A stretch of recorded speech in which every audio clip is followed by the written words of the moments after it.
to the award-winning Friday Night Sports Zone, brought to you by People's Bank.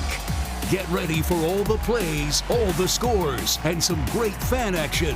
Now, here's Zach Gilliland and Sam DeCoste. Welcome into the Friday Night Sports Zone. I'm Zach Gilliland alongside Sam DeCoste. Sam, not on the boat this week. I'm happy to be back in the studio and seeing some great games here. I'm even happier that you're back, Zach. We have 13 great games here on 13 News tonight. Let's just get into it. A baker's dozen. Let's start with our game of the week. Undefeated Ripley against Point Pleasant. The most wins in a season so far for the Ripley Vikings since all the way back in 2020. The Big Blacks rolled down the field on their first drive. Isaac Creel punches it in the end zone for the game's first touchdown. Point up 7-0. Then just give it to Creel and good things will happen. Breaks through the hole. He's the fastest man on the field. No one will catch him. We're still in the first quarter and Point Pleasant has the 14-0 lead. Vikings looking to bounce back. Tyson Pritt, the senior, lobs it downfield. He's got a man. Chris Jenkins brings it down. One man to beat, and he will score. Ripley on the board 14-6. But the Big Blacks fire right back. Caden Hill, quick strike at the goal line to Connor Hatton for 6. Ripley, though, scores 22 unanswered points in this one to stay unbeaten. Huge win for the Vikings. They're 4-0, Sam. What a comeback, too, especially on the road. All right, Midland at home for their home opener. They're looking for their first win of the season against Spring Valley. Second play of the game. Spring Valley with the jet sweep, but it's a halfback pass. Jalen Abercrombie to Cole Ferguson. He's gone. That's a touchdown. What a fast start. Not even a minute on the clock. See Spencer Atkins getting the scoreboard right there. Then Lance Massey gets the response. He forges his way into the end zone for a touchdown. Extra point was blocked on that, so it's 7-6. Spring Valley still leads. Now, next drive, misdirection from the quarterback. Liam McDonald keeps it, carries it over the goal line. It's a touchdown to make it 14-6. More second quarter. Spring Valley on the ground again. This time it's Logan Harris following blocks. He rumbles into the end zone after a nice stiff arm. 21-6 at this point. It's a comfortable win for Spring Valley. 49-19. Midland still winless this year. It's crazy to think. Also on the Midland Trail, Riverside taking on Huntington. Huntington up 7-0 after taking the opening kickback. Avante Crawford hands it off to Keegan Sack. Sack darts up the field through a huge hole. He's pushed out at the 1-yard line, and he can't believe it that he wasn't able to get in there. Next play, it's Sack. He finishes what he starts, pushing his way in for the touchdown, 13-0. The Highlanders have the lead, and they were rolling in this one. Same score in the first. It's Huntington on the move again, and it's Keegan Sack again. Sack pounds his way in from 12 yards out, and the route was on. 20-0. Highlanders lead it, and they would go on to roll 47-0. It's a great name for a football player. Sack. A Kanawha County battle in South Charleston. Those are the G-Dub Patriots looking to stay unbeaten against the South Charleston Black Eagles on the road. This is quarterback Cy Persinger for G-Dub. Hands it off to Savion Blankenship, who goes for the easy touchdown. He's trying to find someone to celebrate with, but you can see there's no teammates in sight here. And then eventually he goes to the sideline, and then, hey, there he gets the celebration finally. Now, South Charleston tried to find rhythm on offense, but they struggled all night long. This is Damian Chaney, and he's planted right there as he catches it by Hunter Giacomo. G-Dub gets back on the ball, and Gunnar Flores will take this handoff from Persinger, puts his head down, and he punctuates his way over the goal line. His defender will feel that hit in the morning. G-Dub's perfect season lives on. South Charleston are still winless. 54-0 the final score. Yikes.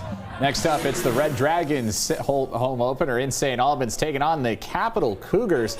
We pick up things at halftime. The Cougars lead at 19-0. Capital starting here in the red zone. They'll hand it off to the sophomore David Robinson, and he'll stroll into the end zone. 2-point attempt, no good. 25-0. Cougars have the commanding lead. Dragons looking to respond. They'll give the rock to Deshaun Stotts, but he's hit immediately by a swarm of Cougars for a loss of yards. Capital gets the ball back. Peyton Grigsby takes the snap, rolls to his right, finds Fernando Valdeva.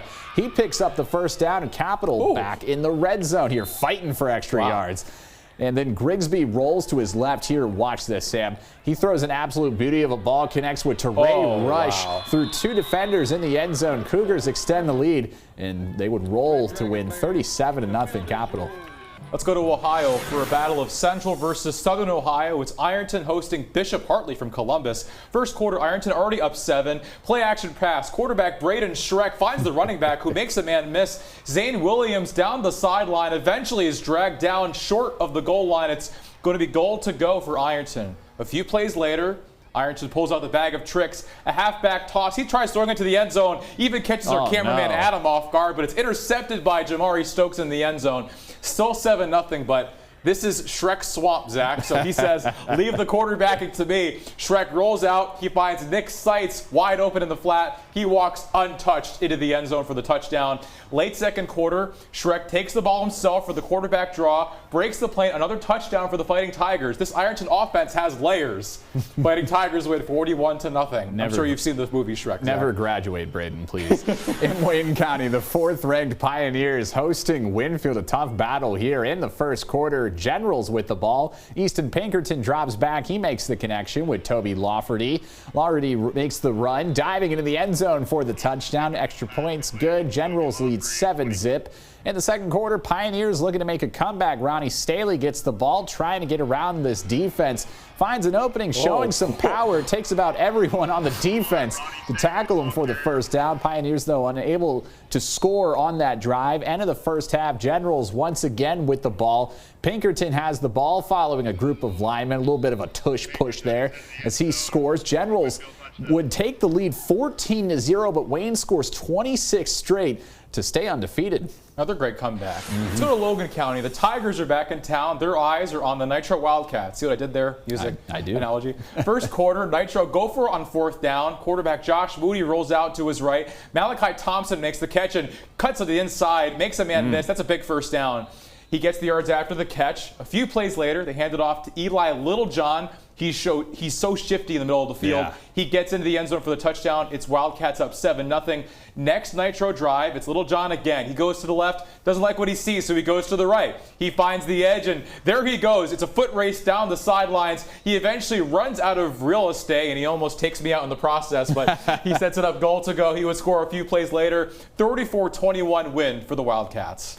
Scott on the road at one of the best teams in all of AA, Independence. The Skyhawks coming off of a 53-0 win over Sissonville in their home opener last week.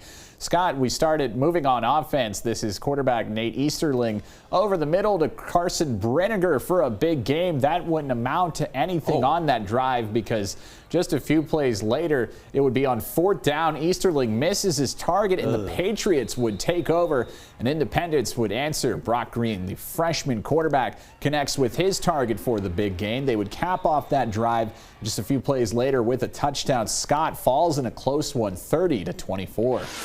Undefeated Rowe County at Lewis County. The triple option here for the Raiders working well. That's Lane Watson scores to get Roan on the board. And then watch this from Jacob Greathouse to Shea Harper. He takes the ball and he doesn't stop. He's tackled out of bounds eventually, and then Greathouse hands it off to Wilson again, who will find Pater on this play. Stiff arms a defender to go all the way to the crib.